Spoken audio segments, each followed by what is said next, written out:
Hey, Ezra. My name is Mrs. Youngberg, or you can call me Miss Y. Nice to meet you, Mom and Dad. I will be your teacher this semester. Just wanted to introduce myself to you, let you know that I'm here to support you in any way I can. Since we are online, please know that you don't have to wait for the just 8 to 5 to reach out to me. We can definitely set up times that are outside of the normal day. I know you guys are working parents.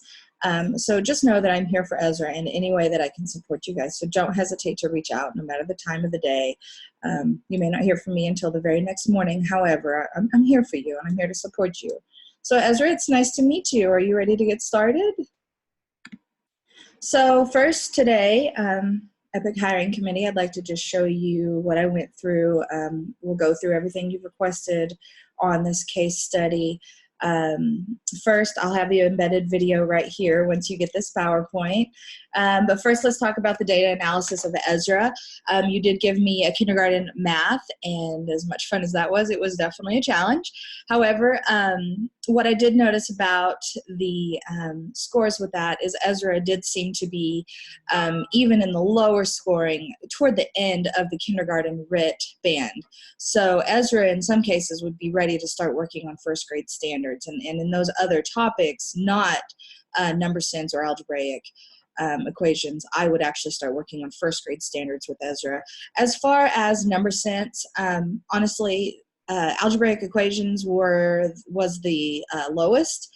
And so naturally a teacher would think, hey, I'm going to start on this. But honestly, in my experience and just knowing what I know from case studies, number sense has got to be the priority. If you can give a student a conceptual understanding of number sense at the very, very beginning, then you're going to ensure that they're successful later on. And I don't mean the skills or the procedures that we were taught back in the 80s and 90s, but I mean specifically a concept of the math. And so with number sense and problem solving within number sense, you're going to be able to provide that conceptual understanding.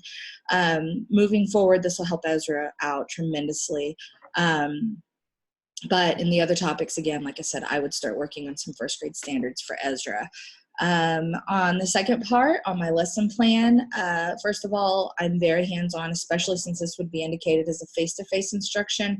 The videos and the technology and all of that, they can do without me. But if I'm face-to-face with a student, then it needs to be a hands-on situation. So the first thing I'm going to do, and this is a clickable link, so you'll be able to get to the full lesson plan. I just kind of put this as a placeholder for you. But we're going to use Skittles, and we're going to use some hands-on created sheets. Either I would have previously created, or depending on Ezra's level, many times it is much to the benefit of the student to draw out these, because it gives them, again, more of a connection to what they're doing. So, but if the student is not capable, especially in kindergarten, of drawing something like this, a 10 frame or a number line, then I'm going to have that ready for the student. In this particular lesson, we're using Skittles, we're making 10, and we're using crayons. I will have provided a video for the parent as far as follow-up for later, as well as a picture of an anchor chart that if I were in a classroom, the teacher and student would have access to. I would probably also print it in small form for them in a notebook. And then also I have assessment examples for you to look at. So back to the screen share. The next part is I would show you that as Ezra and I are working together, this is a worksheet, but it's not a worksheet in the traditional sense of non-effective teaching. This is actually a reflection sheet that Ezra and I would work through together as I'm doing direct instruction. As I've given on number one, I've given one example of what Ezra and I would be doing together. And as far as number two, I'm just noting to you that we would continue this all the way up through 10. We would do it with a 1x10 frame, and we would also do it by a 2x5 frame, because both are used depending on what math curriculum. If you're using Eureka Math, you're looking at a 1x10. And if you're using traditional math that I've used in the past, you're using a 2x5 10 frame. So both, Ezra and I would practice both, or whichever one applies to the curriculum that Ezra's currently using. As far as assessments, after we've done our lesson, so you'll be able to look at our lesson plan, we're really going to be modeling with the Skittles, because that makes it novel and a little more fun for the student. If the student is capable, we're going to work on making the number sentences, because that meets so many other standards. If not, then this is something I can model for the student. And then the third piece, which I also feel is important, is not only can the student model with the candy, but the student can also model in this way. So that if the parent wanted to practice later but didn't want to invest in candy or anything like that, then they have some other options that don't cost anything.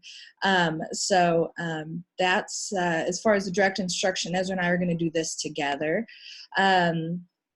This is an assessment that I would give the student toward the end. This would be the multiple choice type, just to kind of give me a really quick. There would be many of these, not just the one, but the student would look at the number sentence and then determine which model below fits.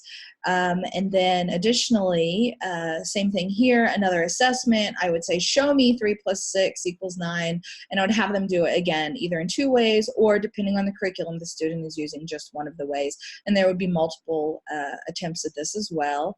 And then finally, this would be if I felt the student was progressing further. This also would embed that algebraic piece, which is, can they identify the missing pieces? However, I wouldn't bring this assessment out if the student wasn't showing proficiency in the other 2 assessments. But this is, this is kind of that next step forward. And then the yellow boxes is where I would ask the student to fill in or even verbalize, depending on their writing skills, for as far as assessments go.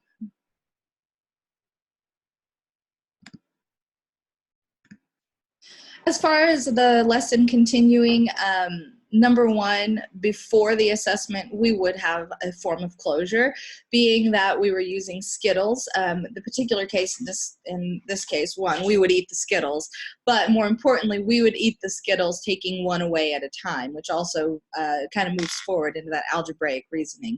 And so the student would be able to also focus on that objective, but more so, again, as a closure for this particular activity. Again, my name is Jennifer Youngberg, and I'm applying for a teaching position with Epic Charter School. I hope that my video and PowerPoint met your expectations today, and I look forward to hearing back from you.